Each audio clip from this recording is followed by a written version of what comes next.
You had to say something? um, well, the thing of it is, with the way I look at things here, is a lot of the wars that are being fought are to enforce an idea or an ideology on somebody else. And anything that is within those wars that takes religion into part of its meaning or to part of its cause is against that religion in the first place. If you're not being attacked right up front, if you're going after something aggressively and you're causing conflict, that is against any of the books of faith, whether it's Islam or Judaism or Christianity or Hinduism or anything.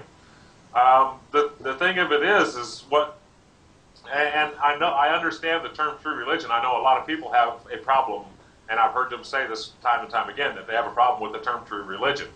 The only thing is that where I have a problem with that sentiment is that by true religion, when we say this, and I say the same thing, I use the same terms, is that religion, and a lot of people here in America say, oh, religion's bad. It's used to control people. Okay, well, in a romantic way, yes, it has been. In a realistic way, it's not religion that corrupts people. It's men that corrupts religion. So what we have to work for, we need to have a war for peace, not a war to sustain peace. When they use the term peacekeeping mission, it makes the hair on the back of my neck stand up. Because you cannot propagate peace by dropping bombs on people. We need to be working on how to live together, and just as Mr. Greenstein said a little bit ago, at least tolerance, and then respect. All of the books of faith teach tolerance. Even within the human psyche, there is a element for tolerance. It's taught that when it's not there, it's an instilled emotion that we need to enforce. This is what we think is right. This is what you should go by. You're not doing it, so we're going to invade you. That's not a defensive practice. That is an offensive practice. That's being, you're assaulting somebody there. And again, with all three religions, and I've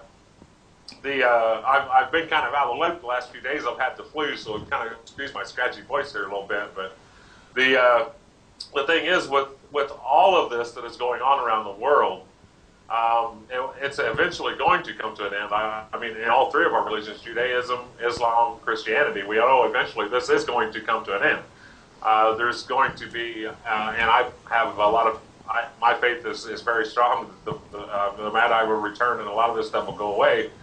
But until that point, we have to do what we can to propagate peace. And to do that, we have to eliminate a lot of the propaganda, which not only fuels bigotry in Islam, but also in Judaism and Christianity. When you have propaganda that pinpoints, and they do have propaganda that pinpoints every religion, just to fuel this fire on some political venues, we have to deal with that on that level to get rid of that too, and to educate people that religion is not about attacking somebody. I mean, if I cannot see God saying, okay, these people down here, I want you to go take their land just because you want it. Okay, that's not in religion. So the big thing we need to do is, yes, education.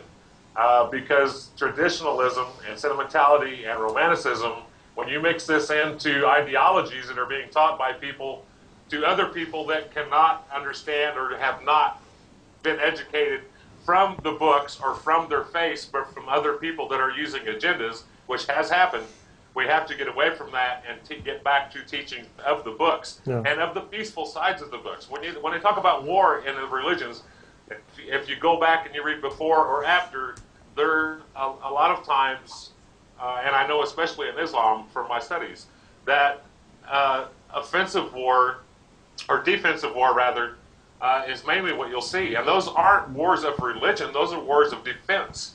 And a lot of times today, a lot of the wars we have are not of defense, they're of aggression. And that comes from bigotry and romanticism and traditionalism, from being taught that this is what we must do. In the Quran, we found what our fathers were doing was good enough for us, even though they didn't know what they were doing. that is one verse in the Quran that I wholeheartedly stick by, and I think that's what we have to teach, is that people need to learn religion, true religion. Yes, Yes. no, that's